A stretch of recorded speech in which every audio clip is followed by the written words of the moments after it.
નમસ્કાર મિત્રો આપની સાથે હું છું પિનલગીરી ગોસ્વામી। અત્યારે જ્યારે દક્ષિણ પશ્ચિમ ચોમાસું ગુજરાતના અનેક વિસ્તારોને આવરી લીધું છે, ત્યારે દક્ષિણ ગુજરાત અને સૌરાષ્ટ્રના મોટા ભાગના વિસ્તારોને ચોમાસાએ આવરી લીધું છે। મહત્વનું છે કે કેટલાય દિવસથી ગુજરાતમાં પવનની ગતિ તેજ છે, પરંતુ હજુ પણ અનેક વિસ્તારો એવા છે જે કોરા ઝાકળ રહી ચૂક્યા છે। મિત્રો મહત્વનું છે કે ચોમાસું થોડું અટકેલું હતું, હવે ધીમે ધીમે આગળ વધી રહ્યું છે અને સૌરાષ્ટ્ર અને દક્ષિણ ગુજરાતના મોટા ભાગના વિસ્તારોને આવરી લીધું છે। મધ્ય ગુજરાતમાં પણ ચોમાસાએ એન્ટ્રી કરી લીધી છે।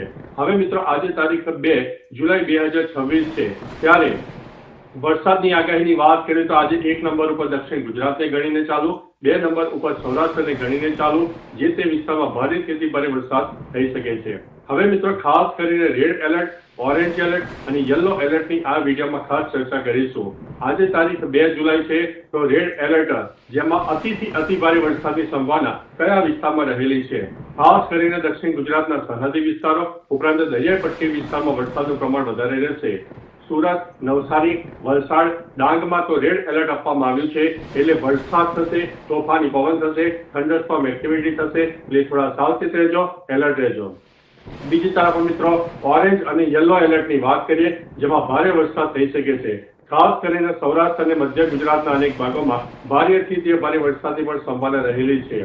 ભરૂચ, નર્મદા, તાપી, અમરેલી અને ભાવનગરમાં ભારેથી ભારે વરસાદ થઈ શકે છે, જ્યારે રાજકોટ, જુનાગઢ, ગીર સોમનાથ, બોટાદ, વડોદરા અને છોટાઉદેપુરમાં ભારે વરસાદની સંભાવના રહેલી છે।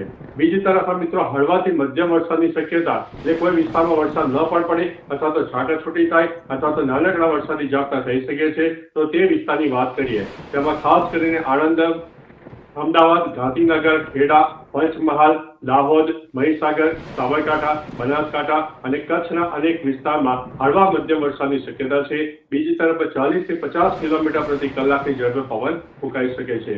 મહત્વનું છે કે આગામી 5 દિવસ દરિયા કિનારી પટ્ટીમાં રહેતા, એટલે કે માછીમારી કરતા જે માછીમારો છે તેમને દરિયો ન ખેડવા માટે અમારા ચેનલ વતી વિનંતી છે, કારણ કે દરિયો તોફાની બનશે, દરિયામાં કરંટ આવશે, એટલે કે ખૂબ મોજા ઉછળશે અને ભારે નુકસાની થઈ શકે તેવી સંભાવના છે। એટલે દરિયા પટ્ટી વિસ્તારના લોકો થોડા સાવચેત રહેજો, એલર્ટ રહેજો। બાકી વરસાદનું નવું ને અપડેટ તમારા સાથે અમે લઈને આવતા રહીશું। ત્યાં સુધી અમને રજા આપશો।